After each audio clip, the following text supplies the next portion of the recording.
जिन जिन भाग्यशाली जीवों ने हरिनाम का आश्रय लिया है उनके जीवन पर दृष्टिपात करके देख लो, लोक में भी नाम की महिमा प्रत्यक्ष समझ में आ जाएगी।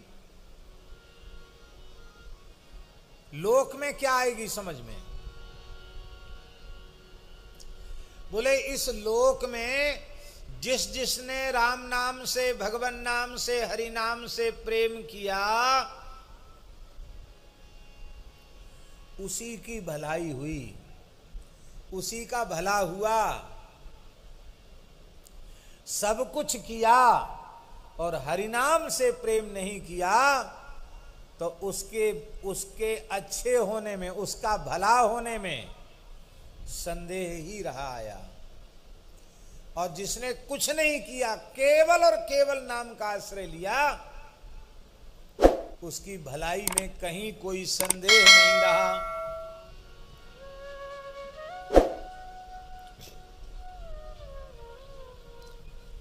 सामने श्री मदन मोहन दीक्षित जी बैठे हैं, बड़े भाग्यशाली हैं ये। परम श्रद्धेय पूज्य प्रातः स्मरणीय संकीर्तनाचार्य श्री पंडित शिव शंकर जी दीक्षित दादाजी के सुपुत्र हैं, ज्येष्ठ सुपुत्र हैं। दादाजी ने मानस जी का आश्रय लिया, संतों का आश्रय लिया और हरिनाम का आश्रय लिया। उसके बाद लौकिक व्यवहार के रूप में कोई काम नहीं किया, न खेती, न नौकरी, न व्यापार। केवल और केवल कथा कीर्तन के लिए उन्होंने अपने जीवन को समर्पित कर दिया। अब हम पूछ ये रहे हैं कि संसार में कौन सा ऐसा काम है जो उनका न बना हो। किसी को गीता जी के अन्यास चिंतयन्तो माम ये जनाः पर्युपासते तेषां नित्याभियुक्तानां योगक्षेमं वहाम्यहम्, इसका ठीक अर्थ समझना हो तो पूज्य दादाजी के जीवन को देख लेना चाहिए। गृहस्थ होते हुए, चार चार पुत्र होते हुए भी प्रातः काल ब्रह्मवेला से लेकर रात्रि 11 बजे तक उनके यहां कथा कीर्तन की ही धूम रहती थी। ऐसा तो उनका जीवन बीता। लोक में कोई काम रुका नहीं, बढ़िया से बढ़िया सब हो गया। शायद नौकरी चाकरी व्यापार आदि करते तो इतना बढ़िया नहीं होता। और राजा से रंक तक कौन ऐसा था जो उनके चरणों में नतमस्तक न हुआ हो। और जब भगवत धाम प्रयाण किया तो वो तो अत्यंत विलक्षण, कितने घंटे तक राधा नाम उनके मुंह से प्रकट हुआ है?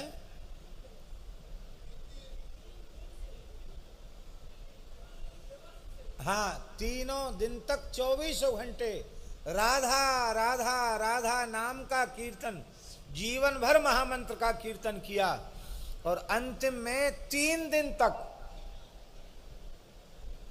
भाव समाधि की अवस्था में उनकी जिह्वा से निरंतर राधा नाम उच्चारण करते हुए उन्होंने श्री किशोरी जी के कुंज में प्रयाण किया। लोक भी बन गया, परलोक भी बन गया, क्या बाकी रह गया? गोस्वामी जी कह रहे हैं और प्रत्यक्ष देख लो,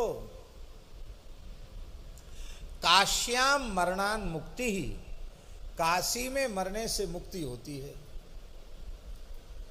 पर भैया काशी में मरने से नहीं, काशी में शिव जी राम नाम का उपदेश कर देते हैं इसलिए मुक्ति होती है। इसका मतलब है मुक्ति तो हरिनाम से होती है।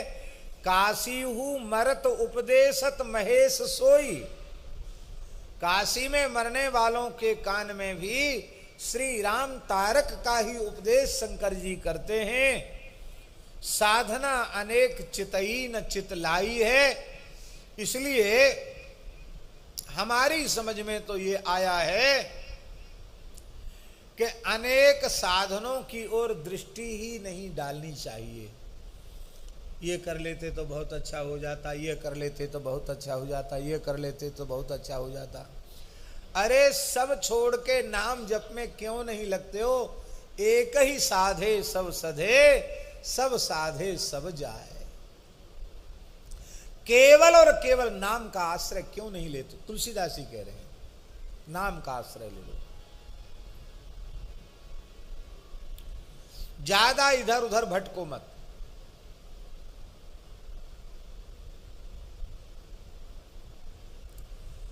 तुलसीदास जी कहते हैं हमारी तो यही समझ में आया,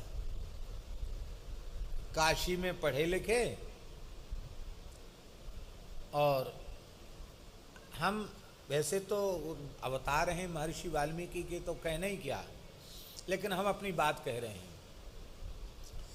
गोस्वामी जी के साहित्य को देखकर लगता है कि षडंग वेद का संपूर्ण इतिहास, धर्मशास्त्रों का, पुराणों का, स्मृतियों का इतना बड़ा ज्ञाता विज्ञ पंडित न भूतो न भविष्यति, ऐसा अगाध वैदुष्य, अगाध पांडित्य है। अद्भुत है गोस्वामी जी का। हम आपको क्या बताएं, हम अपनी अनुभूति आपको बता रहे हैं। क्या करें, हमारे पे समय नहीं रहता है, समय नहीं रहता या हमारा प्रमाद समझ लीजिए। भगवत कृपा से, गुरुजनों की प्रेरणा से अनेक पुराणों का हमने मूल पारायण किया। लगभग प्रायः सभी पुराणों के मूल पारायण हो चुके हैं। अब तक के मूल पारायण में कोई ऐसा पुराण नहीं मिला जिसमें तुलसीदास जी ने अमुक पुराण से अमुक भाव न दिया हो। कई जगह तो पाठ करते करते हमने चिन्ह लगाया है, क्योंकि तुरंत स्मृति में आ जाता कि अमुक चौपाई अमुक जगह का। देवी भागवत उसमें से भी कई भाव रामचरितमानस में है। या तो अपने आप सब आ गए उसमें, या उनका अगाध पांडित्य ऐसा है कि उन्होंने संपूर्ण शास्त्रों का सार भाषा ग्रंथ के रूप में प्रस्तुत कर दिया। ये उनकी अपरिमित सामर्थ्य है। गोस्वामी जी कहते हैं काशी में पढ़ने के कारण, शास्त्रों को पढ़ने पढ़ाने सुनने सुनाने के कारण अनेकों साधन हमारी दृष्टि में आए, लेकिन हमने तो अच्छी प्रकार से समझकर यह निर्णय ले लिया है कि साधक का कल्याण इसी में है। उसे किसी साधन की ओर नजर भी नहीं उठानी चाहिए। उसे एकमात्र श्री हरिनाम के लिए अपने जीवन का समर्पण कर देना चाहिए।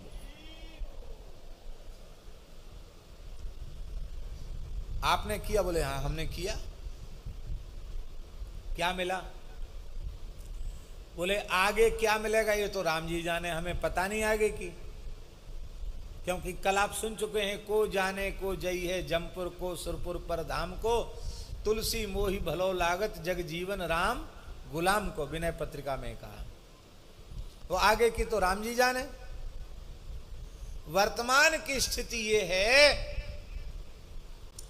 कि जब तक मैंने अनन्य भाव से राम नाम का आश्रय नहीं लिया था, तब तक मेरी दशा ऐसी थी कि छाछी को ललाट जेते राम नाम के प्रसाद। जो कभी छाछ के लिए ललाते थे कि कोई हमें एक चुल्लू छाछ दे दे तो मेरी उदर की ज्वाला शांत हो जाएगी। हमको छटाक भर छाछ नहीं मिलती थी, और अब हम किसी के द्वार पर मांगने तो जाते ही नहीं। पर खात खुन सात सोधें दूध की मलाई है। अब राम राम करने का ये प्रत्यक्ष प्रभाव तो हमें दिखाई पड़ रहा है। क्या? खात खुन सात। कि महात्मा से पूछा, कहो महात्मा क्या कर रहे हो? अरे बोले क्या करें, गुलाब जामुन के छिलका उतार उतार के खा रहे हैं। बोलो वृंदावन बिहारी। माने इतना गुलाब जामुन मिल रहा है कि पूरा खाएं, ऊपर का बढ़िया बढ़िया करारा सिका हुआ जो छिलका है उसी को खा के हटाओ।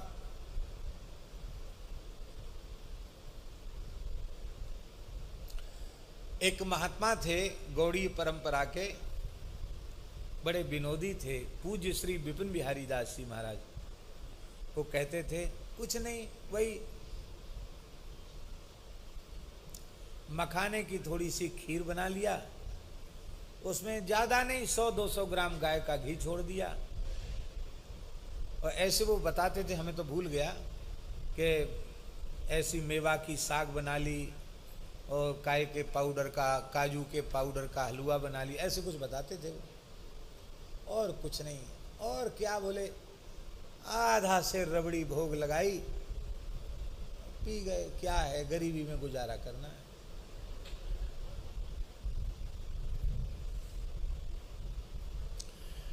कहते अब स्थिति यह है कि पहले छाछ छठी, एक छठाक छाछ के लिए लालायित रहते थे।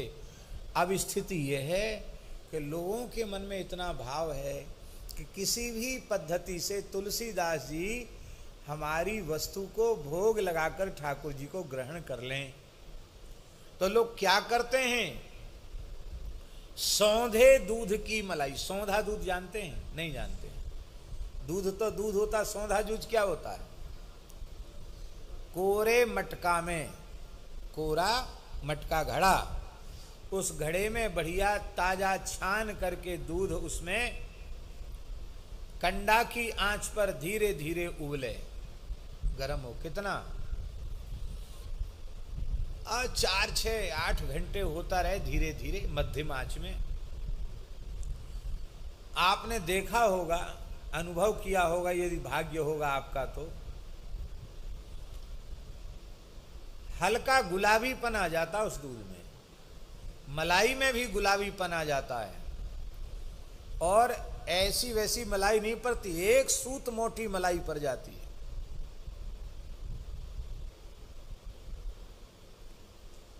दूध दिखता ही नहीं, मलाई मलाई दिखती ऊपर से।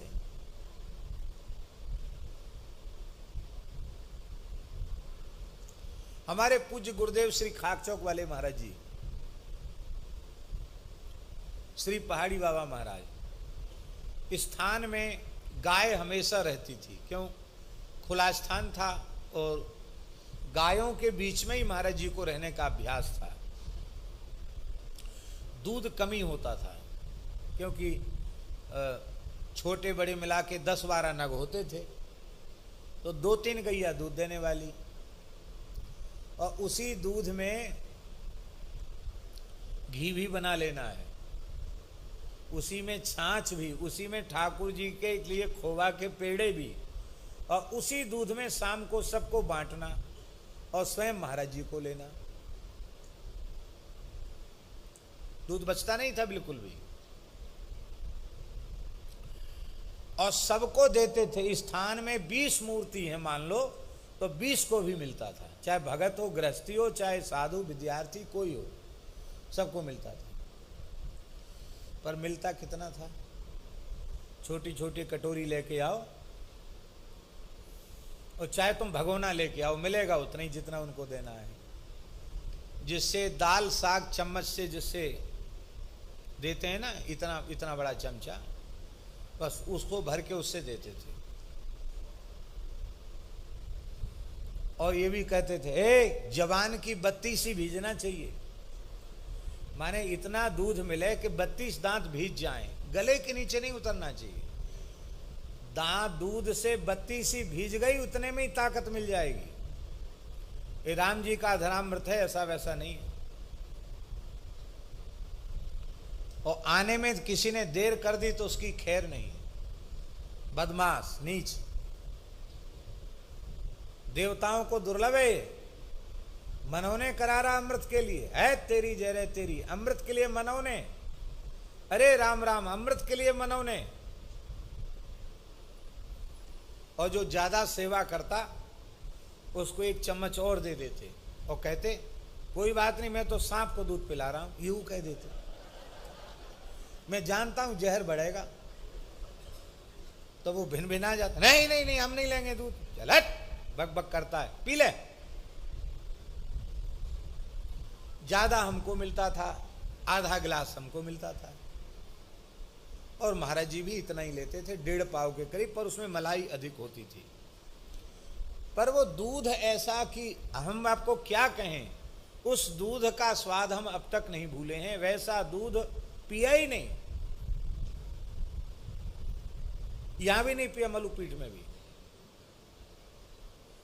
जड़खोर में भी नहीं पिया। आप लोग कहेंगे इतना बढ़िया देसी गैया क्यों नहीं पिया? महाराज जी जैसे ओटाते थे वैसे कोई ओटाने वाला नहीं, मूल बात ये। सामने उनके धूना पर दूध धीरे धीरे होता, और अपनी की नजर उनकी दूध पे बनी रहती। और कभी मिट्टी के पात्र में, उनके आचार विचार ज्यादा था तो मिट्टी का एक बार प्रयोग होने द्वारा प्रयोग नहीं करते थे, तो लोहे की कढ़ाई, चौड़ी कढ़ाई, उसमें दूध धीरे धीरे बस चलाते रहो, उबलता रहे। उबलते उबलते ऐसा हो जाता था दूध, और उसी में बढ़िया हाथरस का बिना केमिकल वाला देसी बूरा। और फिर ठाकुर जी को इतना बड़ा पीतल का गिलास, इसमें एक बार में कम से कम 1.25 सेर दूध आ जाए। उस गिलास में आधा तो दूध होता था और आधे गिलास में ऊपर ऊपर केवल मलाई होती थी, इतनी मलाई पड़ती थी। और जब ठाकुर जी को भोग लग गया था, महाराज इतने इतने दूध में भी ऐसे लगता था आहा तृप्ति है गई, ऐसा।